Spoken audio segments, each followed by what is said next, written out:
It's your boy Jack Nicholson. Check it out because Safaree just dropped off a diss song to Nicki Minaj and Meek Mill.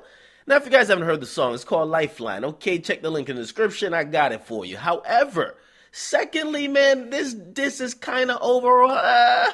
This is gonna be the spoiler. Yes, it's a motherfucking paperweight. Yes, it had a couple good bars, but cohesively as a song, and also the beat, it's not cutting it. Now, I've publicly supported and rooted for Safaree because I want to see him succeed. He's Jamaican, I'm Jamaican, and he doesn't seem bitter about his former situation. He's not coming across sounding or looking like a bitter bitch that Nicki Minaj moved on. I want him to win. And I've always thought this too. The guy who asks for nothing and complains about nothing is always rewarded with a lot and also gets in situations where he never needs to complain. But let's be clear, some of the lines that Safaree rapped was kind of flat out vulgar. I mean, for example, he says that, yo, Meek Mill got a gorilla face. Yeah, a motherfucking gorilla face. Like probably what's his name, Caesar from goddamn Planet of the Apes, right?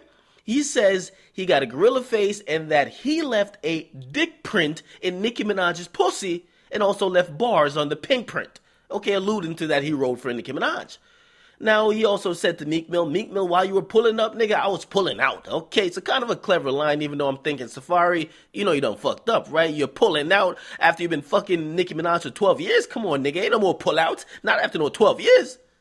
Now, here's the thing, because thirdly, he says Meek sounds feminine in some emails he saw, and then fourth, he says, listen, Meek will be emasculated and replaced by next year. Now, that might be true.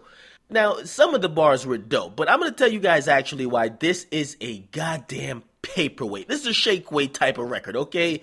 Now, for all the talk we hear about ghostwriters, everybody want to claim they helped out on some hit song or whatever the case is. Remember Quentin, he's the real sixth god. He wrote for Drake. Safaree wrote for Nicki. We get to realize one thing, and everybody been forgetting this, okay?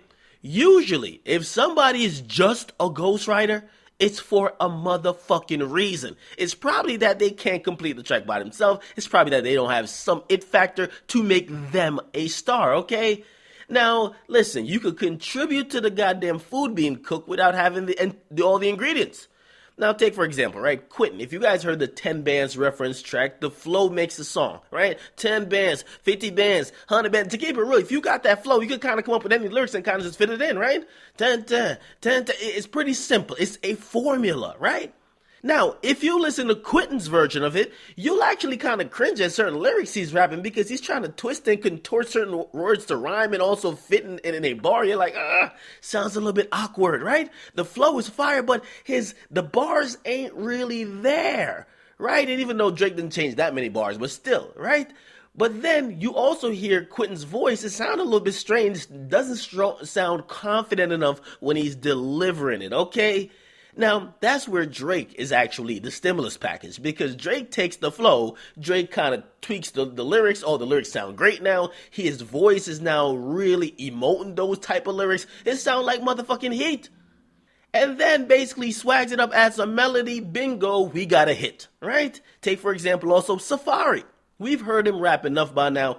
Either he used to write somewhat for Nicki or straight up he just contributed a couple of lines, okay? Now, the reason why we say that is that him and Nicki sometimes construct bars the same way, so we gotta assume that he probably helped out or even gave suggestions when she was writing back in the day. Now, here's the thing. With the last few songs we heard from Safaree, we realized that, yo, yeah, you might have helped out with those bars, but you don't really got that melody like Nicki got. You don't really got that flow. The beat selection also might be suspect. If I'm not mistaken, he picked Massive Attack for Nicki Minaj. Fucking bad choice. Go listen to that song. Atrocious. Okay? Now, Nicki Minaj rides the beat like a fucking rodeo, like she's on Meek Mill's dick or something like that. Let's be honest, man. She got the singing thing right. And that's how she creates songs like Moment for Life and others. But Safaree probably did help her create a couple of lines or gave her a couple of lines, but did he give her the final finished product? That's absolutely not the case, okay? That's the difference, and that's why when people bring up, oh, this person a ghostwriter, this person a ghostwriter, how much to an extent are these people contributing? Are you contributing the flow? Are you contributing just the hook? Maybe you're just the hook king, okay? Maybe you're the guy that just could kind of do a quick little word play. Maybe you're the person who you could add some bars, or maybe you're like Quentin, you could give the flow. Because the flow in some cases makes the song a hit. So yeah, you guys, make sure you guys check it out. just a little bit to put it into perspective about everybody who claims to be a ghostwriter. And yes, Safaree did drop off a diss track. Check it out. Get in the comments. Make sure you guys like, definitely subscribe. Follow me on social media at I'mAcademics on Twitter, Instagram. I'm out.